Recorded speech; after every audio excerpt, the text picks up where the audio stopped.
Hello again, I'm back. I actually started filming this almost immediately after I finished the first video. I'm just going to quickly go over what water cooling parts I have and what I plan to use in this build.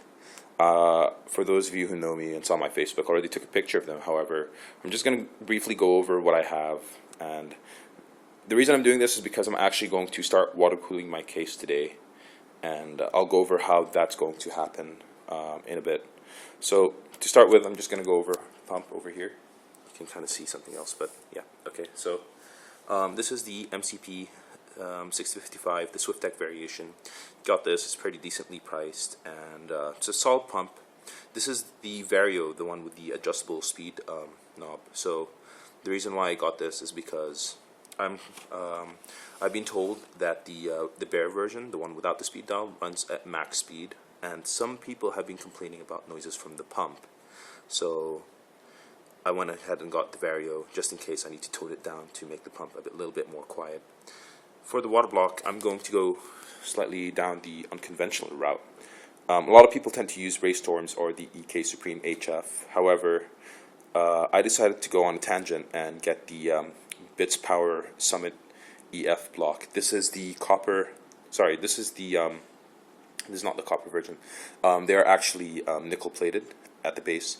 This is the black acrylic version. This is not the smoked acrylic, the one that you can kind of see through, but rather this is the solid black acrylic version. I won't unbox this right now. It's going to be nearly impossible to do this single-handed, but you will be seeing it when I eventually install it into my case.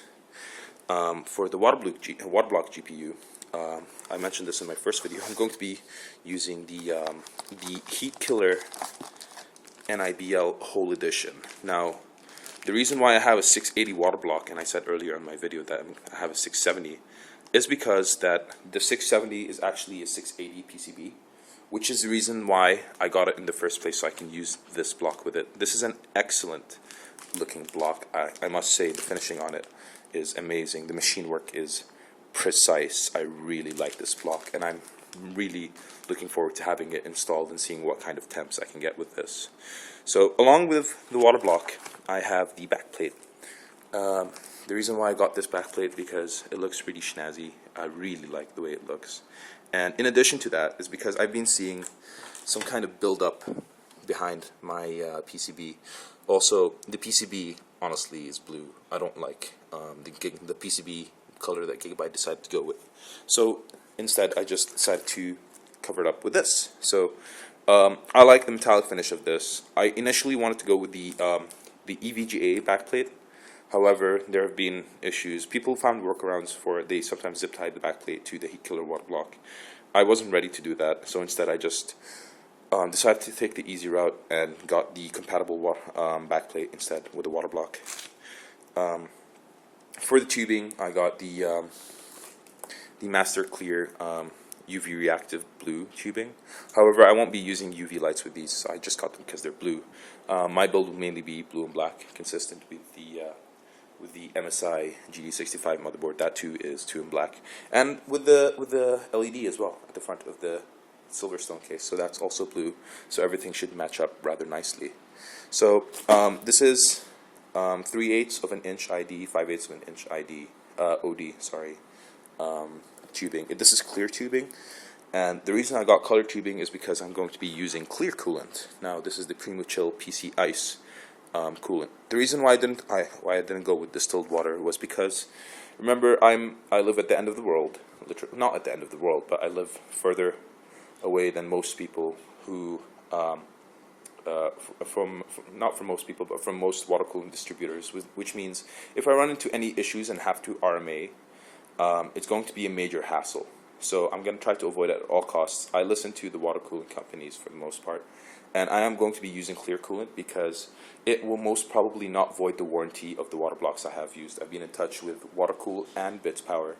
They said you can go distilled if you want, but if you encounter any kind of corrosion or flaking, we will not cover your RMA. So I decided to spend a little extra bucks and get the clear coolant just to be on the safe side.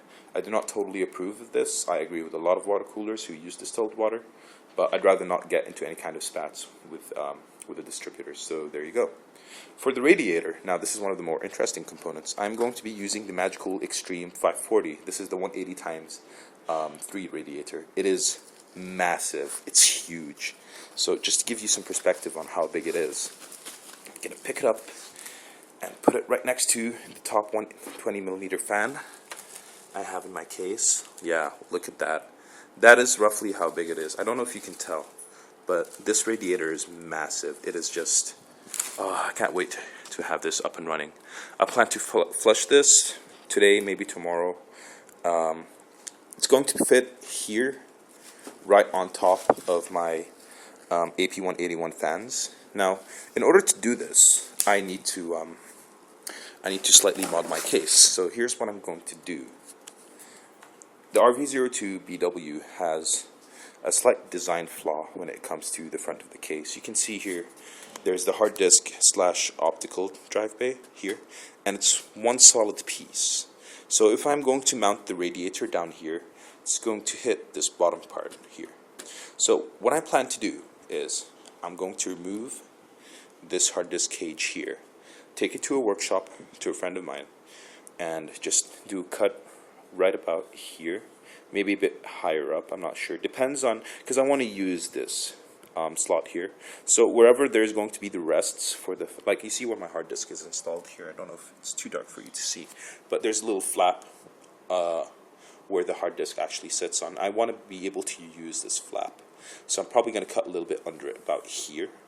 So I'm going to de-rivet this, it goes here, and then down here where I'm running my finger, and then it goes up to here. So I'm gonna have to drill out about I think about 10 rivets, drill them all out, remove this whole thing, take it to workshop, cut this bit out, which effectively removes all of this, and then just rivet this part back in, so this part will still be useful. The reason why I'm doing all this, not just so I can mount my hard disk, but so I can mount my reservoir, which is the XSPC dual bay res with the D5 pump. You can mount the D5 pump right onto this. This solves another problem I had, which is where I was going to mount my pump. So now I know it's going to mount directly onto this res. It's going to make the build a lot cleaner, a lot more compact. As you know, this is an air cooling case. Not a lot of people tend to water cool in this, and if they do, they tend to run into quite a bit of problems. However, this solves one of them, so that's great. My loop is going to go a little bit like this. So res pump starts here. I have a bits power extension fitting, goes down here, tube comes down here, goes into the res here, into the deep end. Then the outer end from here, there's going to be a fitting. I don't know whether I'm going to put a 45 here or not, but I have it ordered just in case. I'm going to have it come up here into the bits power block, back out from the bits power block into the heat killer, out of the heat killer back into the res, and then so on and so forth. Now I don't have them handy right now. Yeah, I'm just gonna check if I have them. I might or might not have monsoon fittings. A friend of mine has been kind enough to give me some monsoon fittings. I don't know if I have them here. I'll have to double check that actually. They might be here. Hang on, guys.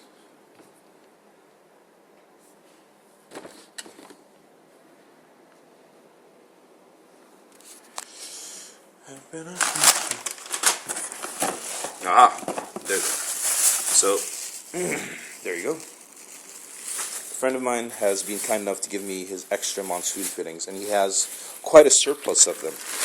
So there you go. A bunch of monsoon fittings. He's given me also a rotary 45. He's given me a 90 degree, which is kind of useless because the 90 degree angle fitting will screw in and it will point in a direction, and I can't change that. So I went ahead and ordered a couple of rotary 90s. He actually has a rotary 90 in there, but I'm going to use that to set up my drain. I'll show that to you when I actually get around to water cooling my case. So here's just a brief overview of what I plan to do. Focus. Come on, focus. Yeah. Here's a brief overview of what I plan to do with my case. After I cut this out and re-rivet it back in, I'll just give you an update video on what I plan to do. So I'm going to go ahead and just remove everything from this case and start de-riveting the hard disk cage. I'll be back with more updates. See you soon.